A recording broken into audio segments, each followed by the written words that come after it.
Hello there, apa kabar? Waktunya untuk sharing and empowering karena ini adalah She Magazine, persembahan dari VOA di Amerika Serikat. Barengan sama saya, Vina Muptadi yang masih di pojokan rumah saya, pemirsa, di negara bagian Maryland. Ian juga masih stuck di rumah ya? Sama dengan Vina. Halo pemirsa, apa kabar? Ketemu lagi dengan saya Ian Umar dari dapur saya atau di apartemen saya di Washington DC. Senang sekali ketemu di She Magazine, sharing dan empowering. Waduh, ini kayaknya udah mau siap-siap buat belanja buat Christmas ataupun juga hadiah-hadiah Natal nih saat ini karena udah akhir November. Iya, dan karena ini masih di tengah pandemi, jadi banyak orang masih khawatir untuk keluar ke toko kan. Akhirnya online lah sekarang, online shopping. Seperti di Indonesia juga kan marak sekali kan. And it's so easy, tinggal angkat telepon, pencet, deliver. Which is bahaya juga ya kantong. Bahaya. Tapi memang ini kiat belanjanya ataupun juga promosi-promosi belanja sudah ada dari sejak bulan Oktober. Jadi godaan banyak sekali sebenarnya untuk belanja online. Tapi mudah-mudahan kita tetap berhemat karena masih masa pandemi dan jangan terlalu banyak belanjanya. Karena ada cerita-cerita menarik dan juga kini saatnya kita untuk menyimak news flash dari She Magazine. Faiza Haidar menjadi perempuan pertama Mesir yang melatih tim sepak bola profesional putra di negara Arab itu. Sebelumnya, perempuan yang masa kecilnya hobi main sepak bola di jalan ini pernah menjadi kapten timnas putri. Pameran About Time, Fashion and Duration yang mengeksplorasi perkembangan fashion dibuka di Museum Metropolitan New York. Pameran yang menandai 150 tahun museum itu berlangsung hingga Februari 2021. Aktris John Collins, Jane Seymour, dan Denise Richards menghadiri premier serial baru Glow and Darkness di Madrid bulan Oktober. Sebagian besar syutingnya dilakukan di tengah pandemi. Serial itu akan dirilis awal 2021. She Magazine menghadirkan kisah inspirasi dan juga yang empowering ya. Kali ini mengenai seorang perempuan profesional bernama Lydia Isnanto yang pindah dari Indonesia ke negara bagian Texas di Amerika Serikat 4 tahun lalu.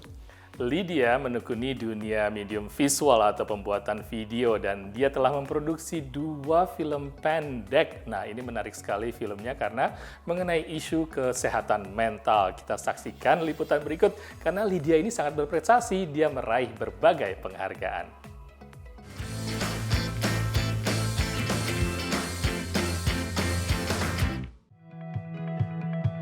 Dulu goal saya itu pegang piala di Oscar. Meraih piala Oscar memang impian setiap insan film, tak terkecuali diaspora Indonesia asal Bandung yang kini menetap di Austin, Texas. Hi, my name is Lydia Isnanto. I'm the producer, director, DP, cinematographer of This Is Me short film, and also I wrote this story together with my co-writer Doug Hansen. This Is Me adalah film pendek kedua yang diproduksi Lydia Isnanto setelah pindah ke Amerika tahun 2016. Sebelumnya, arsitek lulusan Universitas Tarumanegara, Jakarta ini bekerja dan merintis bisnis videografi, fotografi selama 10 tahun di Singapura. Nah, disitulah saya mulai ngutak-ngatik kamera. Dulu kerjainnya banyakan wedding, corporate. Saya bikin banyak sekali love story video untuk couple. Jadi dari situ juga saya mulai bikin skrip. Dari situ saya pelajari bahwa there is power in story gitu loh. This Is Me diproduksi Lydia saat menempuh pendidikan di Austin School of Film. Jadi This Is Me itu kan it's a story dari cerita dari dari seorang CEO ya. So she is a very strong woman kan. Tapi di balik her strength itu there is a lot of voices kan yang dia hear. Voices itu represent dia punya struggle. I believe kita itu dalam satu point in our life pasti ada mental health problem. Movie ini tuh sebenarnya menceritakan gimana there is so power in the acceptance. Mental health itu something yang very close in my heart and I want to make story yang impactful. Film ini telah memperoleh lebih dari 20 penghargaan dan nominasi. Penghargaan terakhir diperoleh dari WorldFest Houston International Film Festival, festival film independen terlama ketiga di Amerika Utara yang diikuti lebih dari 70 negara. Dan juga kayak director-director terkenal yang sekarang tuh misalnya Lucas, Spielberg kayak gitu-gitu, they mereka tuh dapat the top award awal-awal award sebelum mereka terkenal itu ya dari festival ini gitu loh. Keberhasilan Lydia ini tak lepas dari peran suaminya, Doug Hansen, yang mendukungnya untuk menyalurkan kecintaan dan mengejar mimpi sebagai pembuat film. As long as I've known her, which, you know, it's always been her passion to be able to make film, but this was kind of one of her first big production. Yeah, I wanted to be there to support her for that and kind of make sure that, you know, she wasn't stressing out too much with everything like that. So I was very, very proud of her. For now, I can say even though it doesn't make money, it still satisfy me for making an impact in people's life, in people's heart, in society. Telling stories, yeah, it's just part of my life. So I will keep telling stories di YouTube gitu loh, in my vlog and all that gitu. So in the meantime, aku bakalan writing stories. This is the time for me to write and write and write. Cita-cita Lydia adalah membuat film berdurasi 5 menit ini menjadi sebuah film panjang dan tentunya memeluk piala Oscar. Dari Washington DC, Zulfian Bakar dan Nia Iman Santoso, VOA. Pada 2019, Lydia juga pernah memproduksi podcast bernama Dreampreneurs Chat. Ini isinya mengenai pemberdayaan para pebisnis perempuan, mulai dari memotivasi, menciptakan rencana pemasaran yang efektif, sampai mendorong para mompreneurs di mana aja. Menarik sekali karena ada 20 episode yang bisa didengarkan karena ini empowerment sekali untuk para perempuan. Dan yang pastinya masih banyak cerita-cerita empowering lain di She Magazine.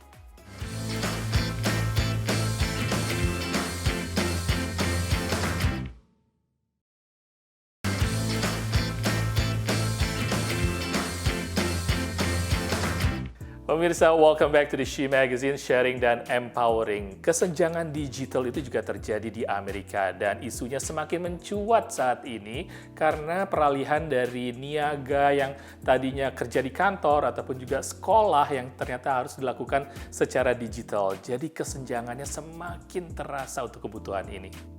Di saat sebagian siswa yang dari keluarga berada ya, mereka bisa punya koneksi internet yang super cepat, tapi di sisi lain banyak juga nih siswa-siswi yang belajar dari rumah tapi koneksi wifi-nya terbatas atau bahkan nggak punya sama sekali. Untungnya di negara bagian California ada yang namanya wifi keliling.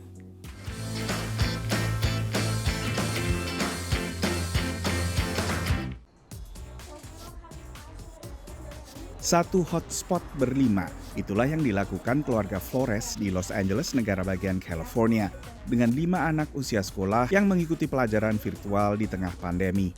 Laptop dan barang elektronik yang digunakan belajar terhubung ke hotspot ponsel sang ibu. It's hard because as it's me, my sister, and my brother, and so we usually have videos to watch, so it's hard because like someone could be using up the internet a lot while other two are struggling to use it. Di Santa Ana di pinggiran LA, siswa sekolah menengah ini biasanya kesulitan mengakses pelajarannya. Yeah, I had Wi-Fi, but like it would be troublesome. It would be the Wi-Fi wouldn't be that good. So sometimes I'll go to my friend's house and then he would let me work in there. Tapi kini ia terbantu dengan Wi-Fi keliling yang disediakan JFK Transportation bersama Dinas Pendidikan setempat. Our vans are they're equipped with a system Wi-Fi router that can reach approximately 3 football fields. That's about 350 yards, and we park our vehicles for 8 hours in neighborhoods across Santa Ana community. Proyek-proyek serupa bermunculan di berbagai kota di Amerika Serikat, terutama di permukiman menengah ke bawah, menyoroti kesenjangan digital antara yang kaya dengan yang miskin. Di satu sisi, California merupakan pusat inovasi, terutama California bagian utara dengan Silicon Valley-nya. Tapi banyak siswa di California, terutama mereka yang berasal dari keluarga miskin, minim aksesnya ke Wi-Fi yang memadai. Which means we have a very young city. Our school district has about 55,000 students, give or take. And we estimated that there's about 10,000 students that don't have access to Wi-Fi. Setiap mobil bisa melayani 200 rumah tangga. School district, the district got a lot of phone calls from parents of who needed some assistance. Collectively, that list was provided to us, so only those students are actually have access to the Wi-Fi. They're given a specific password so that it's specifically for them. Selain akses ke internet, penelitian Common Sense Media dan Boston Consulting juga menemukan bahwa sekitar 17% siswa di California tidak memiliki perangkat elektronik memadai untuk mengakses pelajaran online. Dari Washington DC, Nova Purwadi, VOA. Kalau tadi kita sudah lihat tantangan dari sisi siswa, sekarang bagaimana tantangan yang dihadapi oleh pengajar seperti guru ataupun dosen? Karena mereka kan juga harus beradaptasi ya dari kelas yang tadinya tatap muka menjadi virtual. Oh benar sekali itu. Katanya kalau menurut seorang diaspora Indonesia yang juga adalah seorang dosen di NYU, Dr. Alatas, bahwa terjadi kesenjangan antara diskusi between antara dosen dengan para mahasiswanya.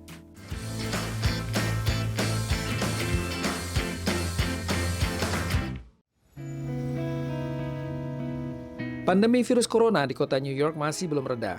Walau angka statistik warga New York yang terpapar COVID-19 mengalami penurunan, namun kota ini masih berada dalam kondisi waspada. Kegiatan perkuliahan di berbagai universitas harus beradaptasi dari perkuliahan di dalam kelas menjadi kelas virtual. Hal ini dialami oleh Profesor Ismail Fajri Alatas, diaspora Indonesia yang mengajar di kampus Universitas New York.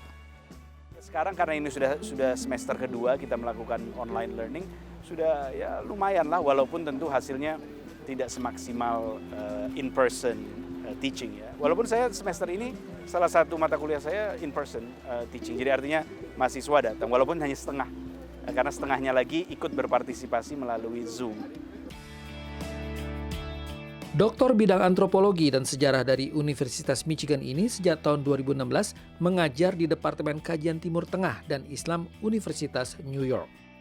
Suami dari politisi muda Samara Amani Alatas ini dikenal atas tulisan-tulisan akademis tentang kajian sejarah Islam dan juga meluncurkan buku bestseller Al-Rasafat, Percikan Cinta Para Kekasih.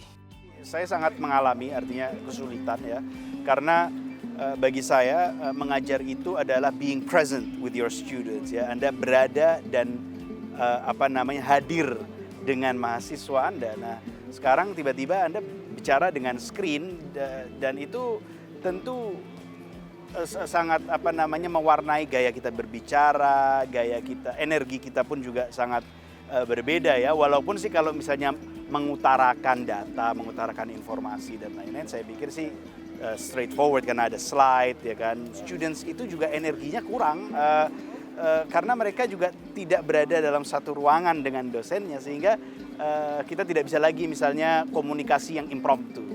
Saat pandemi ini adalah begitu pentingnya kita mempunyai perpustakaan yang banyak diisi dengan e-books, karena pada saat seperti lockdown ya, itu student maupun fakulti, maupun researcher, mereka masih tetap bisa mengakses buku-buku itu dalam electronic version, walaupun library-nya, walaupun perpustakaannya tutup. Jadi saran saya bagi teman-teman dan kolega di Indonesia, saya pikir sekarang ini kita nggak usah terlalu muluk-muluk membangun gedung perpustakaan yang mewah dan lain-lain, karena pada akhirnya saya pikir perpustakaan yang baik adalah perpustakaan yang memberikan akses. Saat ini, Profesor Ismail Fajri Alatas sedang mempersiapkan buku terbaru berjudul What is Religious Authority yang rencananya akan diluncurkan pada bulan Mei tahun 2021. Naratama dan Audrey Utoyo, VOA New York. Nah, tadi kita sudah dengar dari sisi pengajar dan juga dari sisi para mahasiswanya atau murid-muridnya. Kalau dari sisi orang tua gimana nih?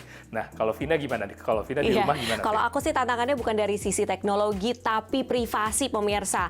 Maklum, rumah kecil, ruangan terbatas. Nah, jadi untuk menciptakan privasi, DIY, saya bikin sendiri partisi terbuat dari pipa PVC dan juga shower curtain untuk membatasi ruang antara ruang belajar sekolah putri saya secara virtual dengan kamar atau tempat tidur yang ada di belakangnya. Jadi saya tetap bisa mondar-mandir di belakang tanpa distracting. Waduh, itu cukup kreatif sekali sih. Udah pemikirannya, udah ada partisi seperti itu. Tapi memang ya, walaupun masih SD, tapi tetap dia juga butuh privasi. Kreatif sekali orang tuanya. Oke, pemirsa She Magazine masih banyak cerita lainnya. Jangan kemana-mana. We'll be right back after this.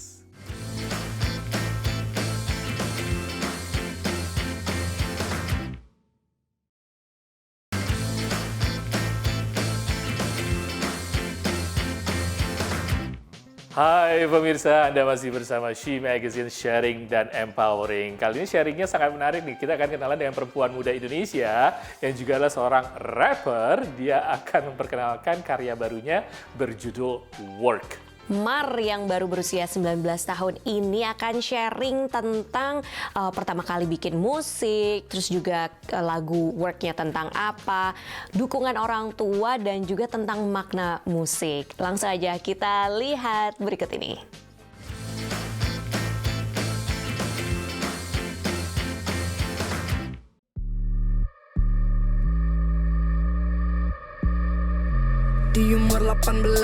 Genre musik hip-hop di Indonesia semakin besar dengan deretan artis seperti Psycho G, Rich Brian, dan Fade to Black.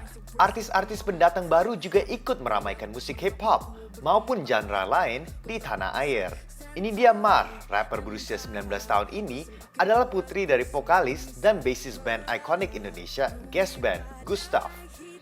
Mar bulan Maret lalu baru saja merilis single perdananya berjudul Work. Single Work itu sebenarnya mengenai kepercayaan diri. I really like to make songs yang berbeda dari liriknya. Kayak what I feel, I just put it like different. Banyak orang, walaupun misalnya mereka dari komunitas yang berbeda, dari lingkungan yang berbeda, dari status sosial yang berbeda, mereka pasti kayak pernah merasakan hal ini gitu. Terinspirasi oleh artis dari genre-genre berbeda seperti Doja Cat, Kanye West, Earth, Wind, Fire, dan lain-lain, Mar dari usia muda sudah berkeinginan untuk menjadi musisi. Mau pursue music career aku secara serius berumur 17. Jadi sebenarnya dari kecil aku udah suka bernyanyi dan bermain piano. Jadi aku sempat kayak kursus nyanyi sama bermain piano. Cuma lucunya, aku kalau ada guru malah kayak pressurize gitu rasanya. Dan karena itu aku juga malah ingin belajar sendiri atau redaksi jatuhnya.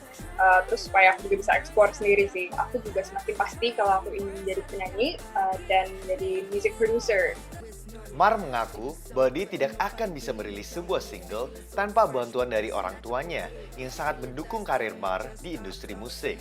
Dan dia juga memberi beberapa tips untuk meraih kesuksesan. Yang pertama, I think that kita harus tahu our passions and our what drives us. And the second and foremost is that you shouldn't really forget about your family. Jangan lupa akan keluarga. And itu juga salah satu yang paling penting karena keluarga itu backbone. Well, it makes you who you are right now. Last thing, hal-hal yang tidak penting itu lo harus abain aja. Karena itu bakal merusak physically maupun mentally. If you surround yourself with a lot of people, not all people are actually good for you, you know? Right. You have to really differentiate, memilah opini-opini apa, pendapat apa, ekspektasi apa yang works for you. Sementara ini, Mar belum berencana mengerjakan proyek baru karena sedang fokus dalam pemasaran lagu dan videonya Work. Gandhira Pratama, Naratama, VOA. Pemirsa, meskipun musik tidak berhenti, juga penampilan-penampilan para musisi tidak berhenti melalui virtual dan digital, tapi ternyata kerasa juga ya, kita sangat kangen dengan yang namanya konser atau nonton performance atau musik secara langsung. Ini juga dialami oleh warga Manhattan atau warga New York yang sudah terbiasa untuk nonton yang namanya Philharmonic ataupun juga live music gitu di New York. Iya, udah 8 bulan mereka nggak bisa keluar, nggak bisa manggung karena kan ditutup ya untuk pembatasan sosial. Dan akhirnya para musisi yang tergabung dalam Philharmonic New York ini, mereka turun ke jalan-jalan di kota New York untuk memberikan pertunjukan kepada warga yang lewat.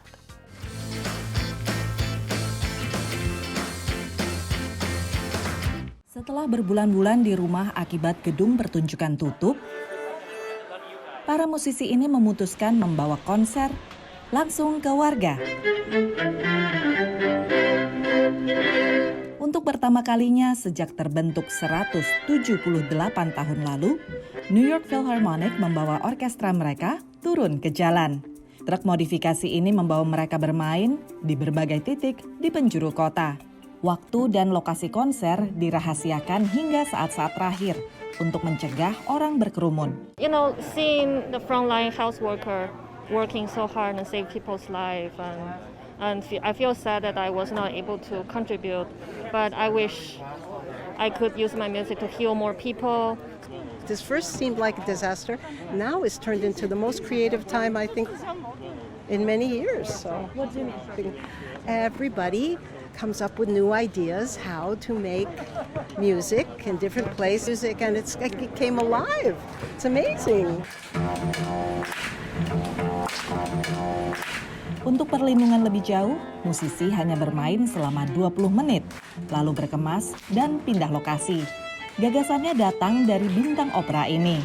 Well, you know, there are all kinds of logistics involved, from the sound to the lights to the bathrooms. Where are we going to go? What restaurants are open? So just in case, I like to have prepared a tent and a camping toilet, but we haven't used it yet.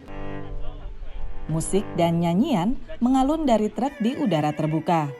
Penonton pun memakai baju santai, bukan berdandan rapi, layaknya ke gedung pertunjukan.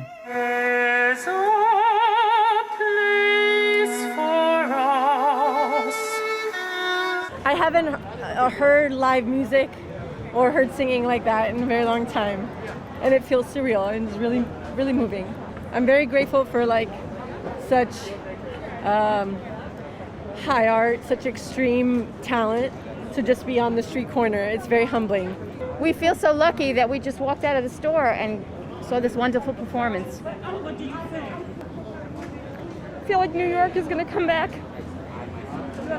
I think it's wonderful to have both the great halls and these individual connections. When we're in the Met, when we're in the New York Philharmonic, we don't see the faces, we don't see the tears in their eyes, we don't see the joy on their faces in the way we do here, and that can change how we make music. So we must have both. Sejumlah musisi memprediksi konser jalanan akan menjadi kenormalan baru di kota Big Apple. Setelah 20 menit pertunjukan usai, tapi mereka akan kembali menghibur di sudut kota lainnya. Dari New York, VOA.